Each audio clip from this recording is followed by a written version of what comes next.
बेटा chapter number 7 gravitation class 11 ध्यान से सुनना। पहला टॉपिक है Kepler's law of planetary motion. Kepler एक साइंटिस्ट थे, उन्होंने प्लैनेट्स के और उसके मोशन के बारे में स्टडी किया और उन्होंने 3 लॉ बनाए।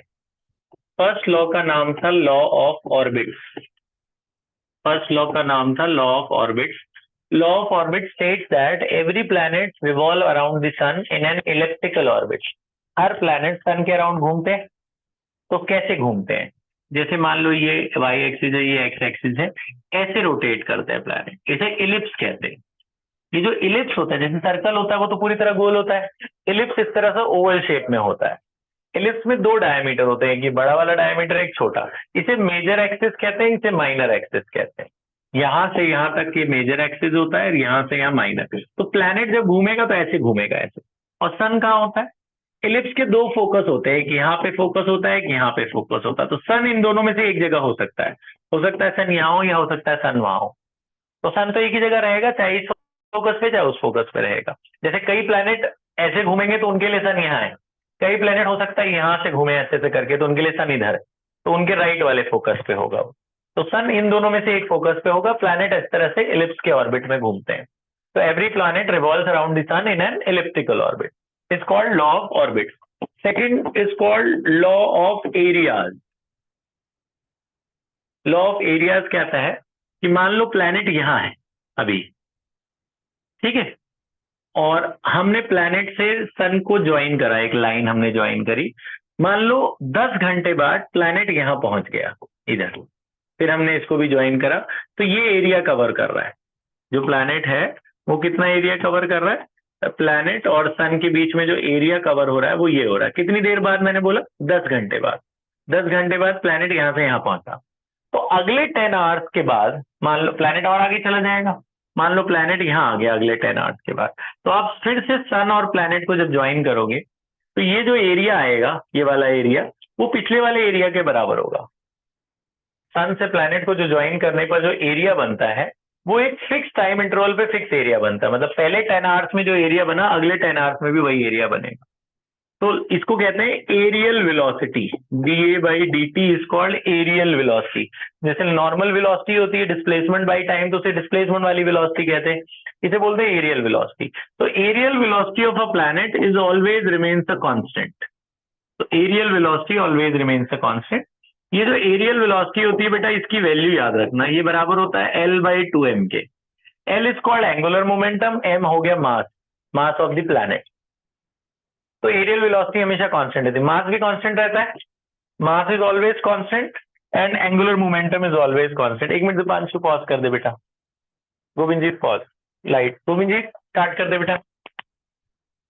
तो चैप्टर 7 ग्रेविटेशन हम स्टार्ट करें। Kepler's law of planetary motion. Kepler ने 3 लॉ दिए। First law is called law of orbit which states कि every planet revolves around the sun in this path, this is called ellipse. Sun के around planet किस orbit में घूमते हैं? Elliptical orbit में घूमते हैं। और सन या तो इस फोकस पे रहता है या इस फोकस पे रहता है, that is called law of orbit. दूसरा लॉ है law of area. Law of area कहता है कि line joining planet to the sun sweeps out equal area in equal interval of time. मतलब areal velocity always remains constant. मतलब वो पहले कुछ आर में जहां से जहां जाएगा, वहां जो एरिया बनेगा अगले उतने ही आर में सेम एरिया ट्रेवल करेगा। मतलब एरिया भी फिक्स रहता है। प्लैनेट से सन का जो एरिया बनता है टोटल, मैंने कहा जैसे पहले 10 आवर में इतना एरिया कवर करेगा, तो अगले 10 में भी सेम ही एरिया कवर करेगा। तो areal velocity always remains constant. Third is called law of time periods. Law of time periods और लॉ ऑफ पीरियड्स कहते हैं इसे। विच स्टेट दैट, देखो इसमें बेटा 2 मैंने आपको बताया, this is called major axis and this is called minor axis. ये जो लेंथ होती है ओरिजिन से लेकर यहां तक, that is denoted by small a। ये वाले को स्मॉल a कहते हैं। मेजर एक्सिस के हाफ को सेमी मेजर एक्सिस कहते हैं। मेजर एक्सिस के हाफ को क्या कहते हैं? Semi major. तो ये लॉ कहता है कि टाइम पीरियड का जो स्क्वायर होता है वो डायरेक्टली प्रोपोर्शनल होता है cube of semi major axis के।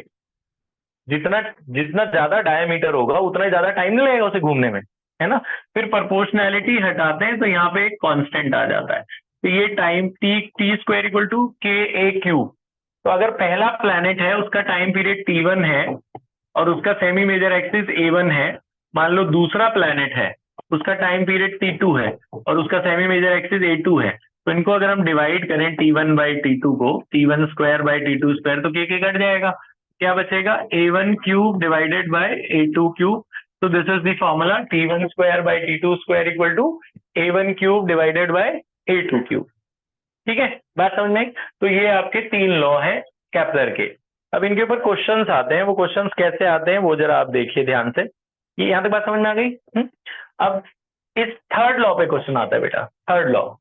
फॉर्मूला याद हो गया, T1 square by T2 square equal to A1 cube by A2 cube.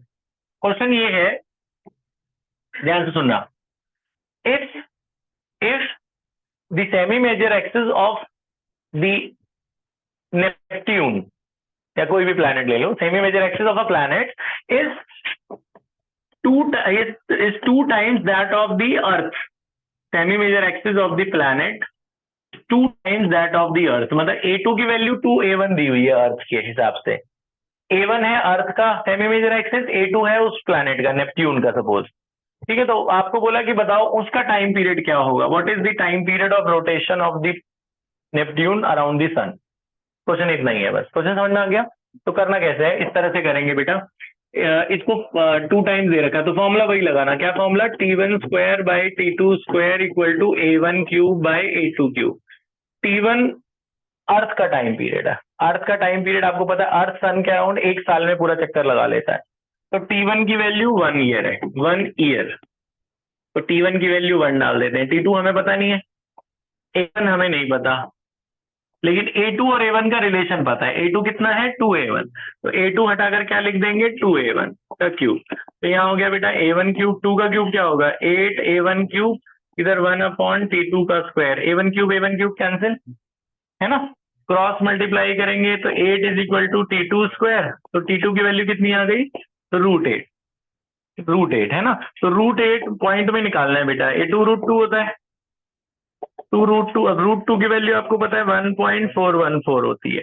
तो T2 की जो वैल्यू आ गई वो कितनी आ गई, T2 की वैल्यू आ गई 2.828 सेकेंड। तो ये आपका नेपट्यून का टाइम पीरियड सेकेंड नहीं, ईयर था ना पहला वाला ईयर।